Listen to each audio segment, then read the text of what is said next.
Dan ini ada satu kritik lagi, Bung Awi. Kenapa banyak tentara sama polisi masuk di kepengurusan MBG itu? Ya kan? Mereka ahli gizi apa katanya?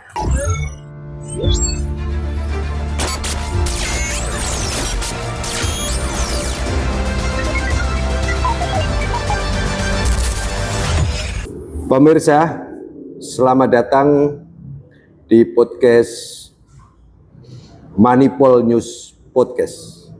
Kali ini kita akan mencoba berbicara tentang persoalan yang baru mengemuka untuk kepentingan rakyat banyak, terutama untuk para anak didik kita, yaitu siswa-siswi seluruh Indonesia, yaitu persoalan makan bergizi gratis daripada program Presiden Prabowo yang mulia ini.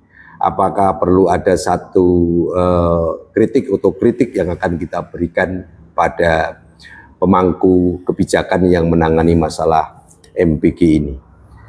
Kali ini hadir bersama Manipol News Bung Suhawi. Assalamualaikum. Yang akan memberikan gambaran atau sedikit koreksi atau solusi, barangkali bisa menjadi masukan para pemangku kebijakan. Kira-kira ini langsung ke Bung Suhawi.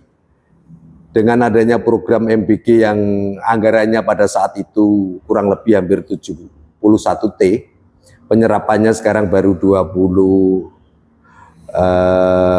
boleh katakan baru 20 T ya. Itu tahun ini sudah banyak gejala yang menimbulkan keresahan bagi orang tua murid yang menerima manfaat dari MBG ini.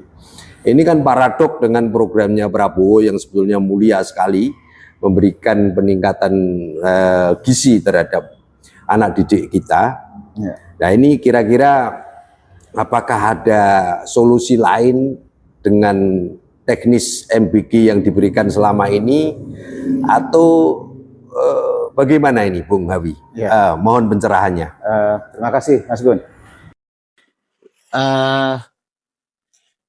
MBG ini sejalan dengan program Astagitanya Presiden Prabowo dalam rangka untuk meningkatkan sumber daya manusia Indonesia menuju Indonesia Emas. Menurut saya ini program yang sangat mulia dan sangat strategis sekali, terutama bagi bangsa kita yang sangat besar. Karena kenapa? Karena hakikatnya sesudah infrastruktur segala macam dibangun, yang juga harus dibangun adalah manusia yang mau mengelola itu. Nah, salah satu masalah yang terjadi adalah problem gizi buruk, sehingga melahirkan stunting dan lain sebagainya. Karena itu Presiden Prabowo menggagas dengan makan bergizi gratis, yang target sasarannya adalah 82 juta lebih, dan sekarang sudah penerima manfaat sudah lebih dari 25 jutaan. Artinya ini sudah sangat masif sekali sebenarnya.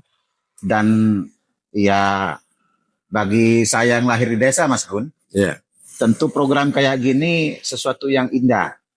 Daripada saya biasanya waktu sekolah menahan lapar kan, ini sekarang anak-anak bisa menikmati makanan yang layak dan baik bagi tumbuh kembang mereka. Tentu ada kekurangan, keterbatasan di sana sini, ya namanya juga program baru, ya kan, ya trial and error-nya tentu ada, tapi tujuan mulianya yang harus dijaga menurut saya. Oh, baik. Jadi artinya untuk konsep yang pengadaan dapur, pengadaan distribusi dan sebagainya itu yang perlu dikritisi ya Mas ya. Ya. Jadi kalau saya boleh sedikit menyadur apa pendapatnya Ahok, yaitu diberikan tentang kupon terhadap ibu-ibu siswa itu untuk mencairkan kupon itu, dalam arti penyedia makanan itu akan diserahkan kepada kantin-kantin sekolah. Nah ini persis apa yang ada di Jepang sebetulnya Mas. Nah, apakah MBG bisa untuk mengkolaborasikan itu untuk kalangan ekonomi yang di perkotaan terutama? Itu yang mungkin ada satu kesiapan. Ya. Tapi saya mendengar satu berita, ada tugas baru lagi bagi para guru-guru itu. Jika guru diharuskan mencicipi hidangan, ini muncul pertanyaan besar mengenai siapakah yang akan menjamin keselamatan guru. Dirinya mengungkap ketidaksepakatannya apabila tanggung jawab pengawasan makanan itu akhirnya diserahkan kepada para guru. Tenaga pendidik atau guru yang menjadi korban keracunan massal diduga akibat mengkonsumsi menu makanan program makanan bergizi gratis, MBG, di Kabupaten Agam, Sumatera Barat, sempat cicipi makanan untuk siswa, Kamis, 2 Oktober 2025. Guru yang mengalami keracunan saat ditemui di Rumah Sakit Umum Daerah, RSUD, Lubuk Basung, Wery Octavia, mengatakan sempat mencicipi makanan tersebut sebelum diberikan pada muridnya. Nah, ini mendapatkan kritik. Menurut Bung Hawi gimana? Guru-guru diberi satu evaluasi penanganan MBG untuk mencicipi dulu dan sebagainya. Ini bagaimana itu menurut pendapat Bung Hawi? Iya, pertama penerima manfaat MBG ini bukan hanya siswa sekolah. Ya. Tapi ada juga balita, ada juga ibu hamil. Yang tentu itu tidak terjangkau di lingkungan sekolah. Itu pertama catatannya. Dan yang lebih penting lagi adalah terkait dengan apakah guru misalnya dikasihkan boleh untuk mencicip dan sebagainya. Menurut saya ini penting untuk dipertimbangkan peran guru ini, karena misalnya ketika siswa-siswinya itu menerima makan bergizi karena guru ini tidak masuk dalam kriteria sebagai penerima manfaat, maka dia hanya menjadi penonton, kayak gitu, ya kan? Baru kemudian barangkali ya dia kalaupun dapat, misalnya kalau ada makanan yang tidak dimakan oleh siswanya, ya kan, dan masih utuh dan seterusnya. Ini tentu menjadi pertimbangan. Tapi saya mau mengkritisi soal pengelolaannya, Mas Gun. Karena Mas Gun mengutip omongannya Ahok. Menurut saya begini, apakah ini perlu dikelola oleh kantin atau tidak? Saya tidak ingin terjebak di situ. Substansinya, MBG ini harus menjadi program padat karya. Jangan jadi padat modal. Ya. Kenapa? Kalau sekarang ini kan begini. Satu MBG itu melayani 3.000 porsi makan bergizi. Satu dapur. Satu dapur. Ya kan, satu dapur. Nah, Ya. ini kemudian modalnya membangun dapur sampai dengan menjadi dapur yang siap menyediakan makanan itu. Banyak teman-teman saya menghitung itu antara 1 sampai 1,2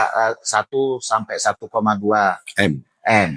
Ya. Nah, ini tentu tidak padat karya, tapi padat modal, ya kan? Karena hanya kelompok-kelompok pengusaha tertentu yang bisa melaksanakan itu.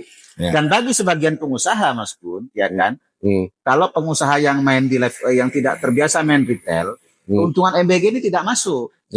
Karena misalnya marginnya tidak masuk, point, kan? Baru break even point atau impas itu 10 bulan atau 1 tahun kemudian. Dengan modal 1,2 misalnya.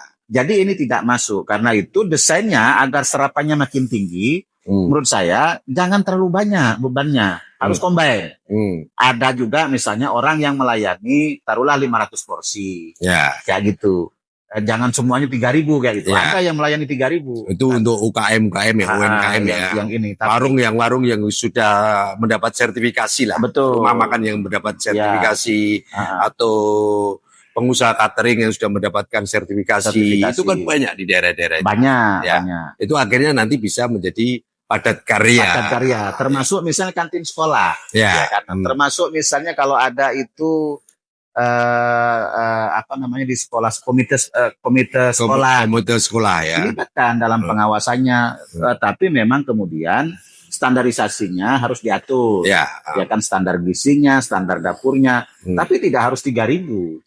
Kayak gitu. Ketepatan waktu pengiriman dan sebagainya itu yang harus diatur sedemikian rupa sehingga ini tidak kececer. Kalau dibikin 3.000 menjadi padat modal dan serapannya pasti akan lambat. Ya baik.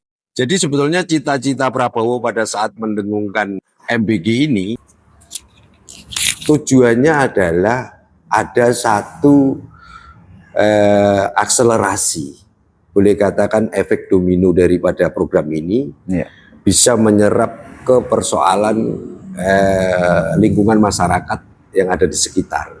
Sehingga di satu program PMGG ini dikolerasikan, beliau mencanangkan koperasi merah putih.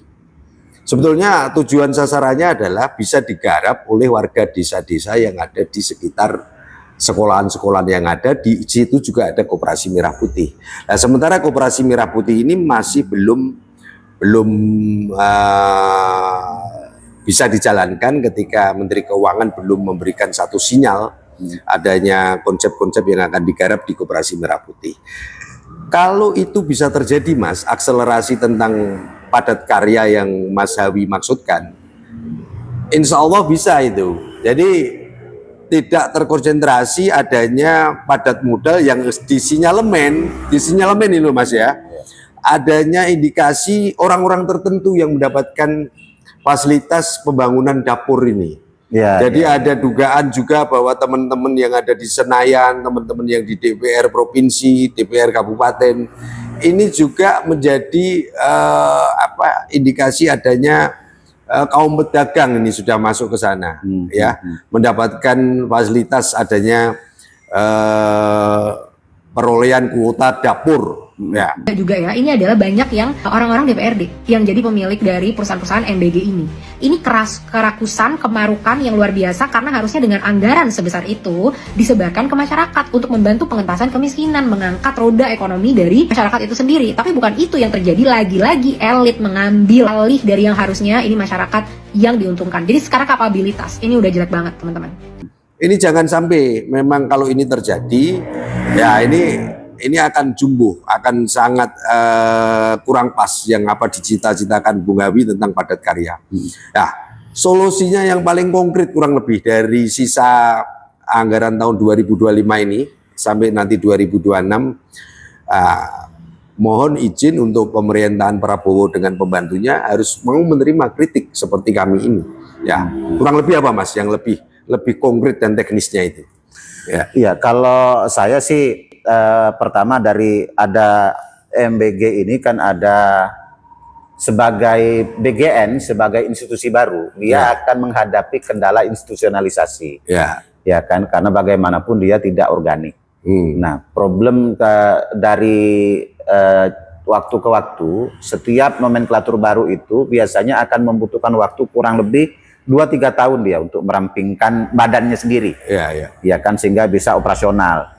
Yang kedua tentu soal regulasi, ya kan, regulasi ini misalnya satu harus dijaga sedemikian rupa agar tidak menjadi konglomerasi atau padat modal lah ya, tapi dia harus menjadi padat karya sehingga misalnya bisa menggairahkan ekonomi di pedesaan-pedesaan dan di masyarakat kelas bawah, kayak gitu. Nah, ini yang harus didesain sedemikian rupa. Terutama misalnya agar tidak ada monopoli oleh salah satu pihak saja, ya kan? Karena dengan model yang ada sekarang itu sangat mudah untuk dimonopoli. Orang Indonesia yang punya duit cash atau modal kerja 1 miliar itu tidak banyak di daerah perkotaan, apalagi kalau masuk ke desa. Berarti dia sudah saudagar kalau di desa. Saudagar, ya, pedagang. Nah, udah pedagang kayak gitu. Nah, sementara ini kan diharapkan mampu menggerakkan ekonomi masyarakat sehingga seperti yang disampaikan Mas Gun tadi, ini nanti akan paralel dengan koperasi merah putih. Betul. Ketika masyarakatnya berdaya, ekonominya bergerak, ya kan, koperasi desa itu ya akan secara otomatis kayak gitu. Maka daya tahan rakyat Indonesia itu secara ekonomi makin bagus, kayak gitu, karena duit muter di desa, kayak gitu. Ya, makasih Bung Hawi. Pemirsa, dengan adanya insiden atau boleh katakan di berbagai dapur umum, kecelakaan, keracunan dan sebagainya, ini ada masukan dari tim Waskita bahwa Wahana Aksi Kritis Nusantara, ternyata bisnis kuliner ini syarat dengan persoalan-persoalan ini rasional atau tidak, percaya atau tidak, ya, pemerintah perlu memperhatikan. Ada satu informasi yang masuk ke kami, itu adalah bisa kemungkinan ya, ada hal-hal di luar nalar yang terjadi di dalam dapur-dapur umum yang dikelola oleh masyarakat.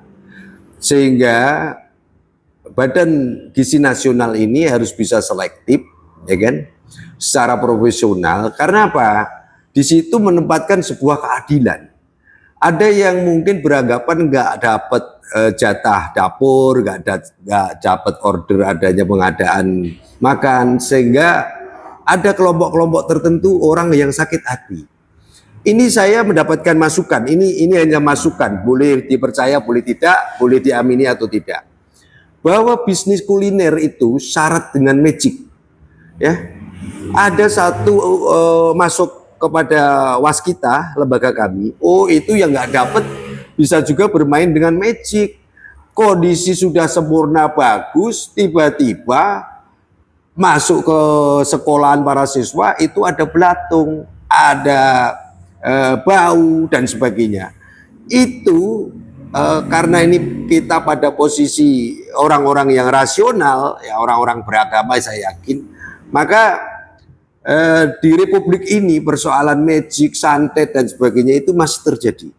Ya, percaya atau tidak. Tapi ini saya yakin kita sebagai orang akademisi mengangkat persoalan ini pasti akan diketawakan. Tapi kenyataannya orang yang berbisnis kuliner rata-rata melakukan seperti itu. Kira-kira gimana ini Bung Abi? Ya ada ya jenengan yang boleh katakan asli Jawa Timur, asli Madura. ini kita coba informasi ini masuk ke yayasan kami, ke lembaga kami.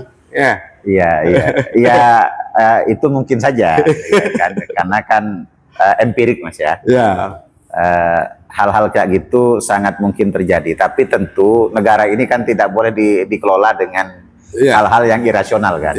Jadi kita ukurannya adalah yang rasional-rasional saja, kan? Memperbaiki sistemnya, memperbaiki regulasinya, ya kan? Memperbaiki pengawasannya, memperbaiki partisipasi masyarakatnya. Tentu kita di situlah kan. Kalau soal bagaimana dukun terlibat, itu wallahu a'lam saya. Ya, justru itu apa yang dicita-citakan Bung Gawi tentang padat karya itu, bukan padat modal. Itulah ada cerminan nilai keadilan bagi seluruh rakyat Indonesia. Selama ini kan memang yang baru bisa garap MBG ini kan orang-orang yang bermodal. Sementara yang kiri kanannya dijadikan penonton. Padahal dia punya keahlian untuk masak, keahlian untuk menanam bahan-bahan baku dan sebagainya, tapi tidak termanfaatkan. Nah, kita tidak akan menggiring para penyelenggara MBG ini untuk eufemisme istilahnya, melakukan sebuah pembenaran dalam konsep yang telah dicanangkan oleh Presiden Prabowo yang sangat mulia ini. Ya, mungkin idenya Ahok tentang kupon itu bisa kita adopsi.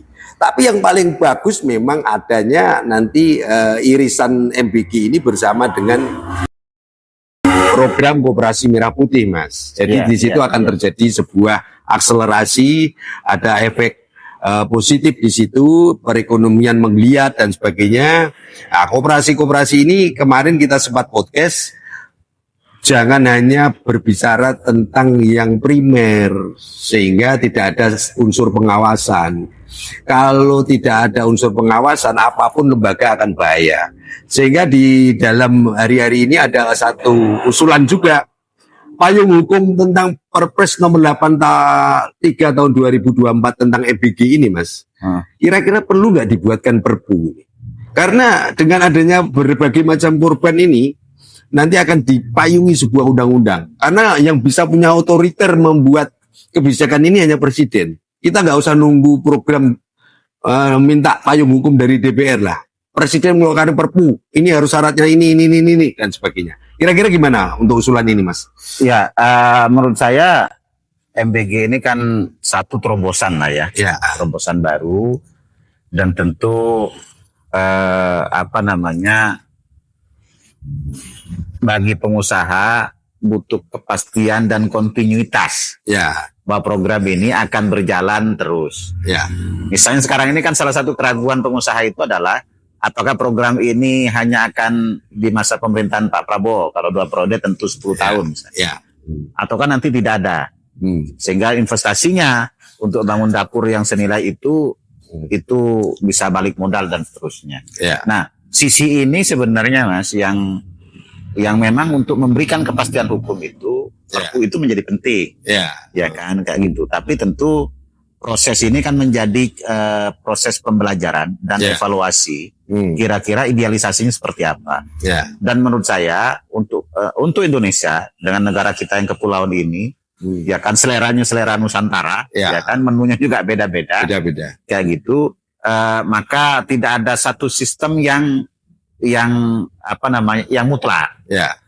Dia perlu combine sistem. Tapi bagaimana misalnya mengurangi human error, ya kan itu yang harus dikawal betul melalui regulasi, kayak gitu, melalui BGN dan seterusnya, termasuk misalnya melalui SPPG ya.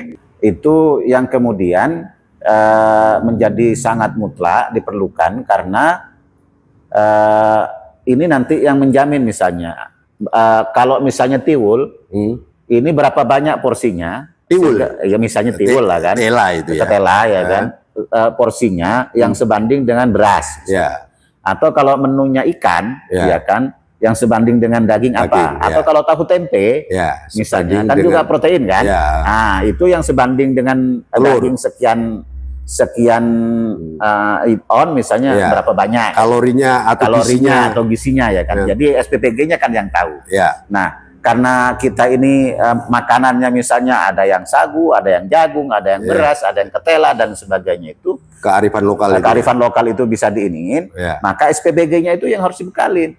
Kalau jagung kandungan karbohidrat dan kalorinya itu sekian, ini sebanding dengan beras sekian, kayak gitu, sehingga ini menjadi terstandar begitu Mas, menurut saya begitu. Gitu. Jadi pemirsa, evaluasi kritik otokritik dari masyarakat bukan berarti kami ini membenci. Kami tidak suka atau mengatakan hanya sekedar mengkritik. Kami hadir di sini, Manipol News melalui Yayasan Wahana Aksi Kritis Nusantara ini memberikan solusi. Jadi tidak hanya sekedar kritik, ya, tapi memberikan solusi. Salah satunya adalah tadi dari Bung Hawi, narasumber kami hari ini, mengatakan padat karya. Dari sekian waktu yang akan diperlukan oleh pemerintahan Prabowo, tentu untuk periode pertama ini perlu untuk ditindaklanjuti untuk periode kedua. Ya, setidaknya evaluasi ini, kritik dan saran ini bagi penyelenggara MBG, terutama Direktur MBG-nya harus mau menerima kritik dan masukan, ya kan? Jangan menganggap apa yang ada di kiri kanan Anda itu semua betul. Dan ini ada satu kritik lagi, Bung Hawi. Kenapa banyak tentara sama polisi masuk di kepengurusan MBG itu? Ya kan? Mereka ahli gizi apa katanya? Tapi kalau kepemimpinannya bagus, manajemennya bagus, mau tentara ataupun polisi, harusnya bisa mengakselerasikan dari program-program apa yang diinginkan Prabowo. Termasuk kritik kami terhadap masalah Koperasi Merah Putih, nanti akan kita hadir di podcast-podcast yang akan datang. Pemirsa, mohon kali ini bisa memberikan saran, subscribe, ya kan, share apa yang akan kami lakukan supaya membantu program-program nasional dari Prabowo Subianto. Terima kasih atas perhatian Anda dan terima kasih Bung Hawi untuk sore kali ini kita bisa untuk melakukan podcast. Wabillahi taufiq wal hidayah. Wassalamualaikum warahmatullahi wabarakatuh.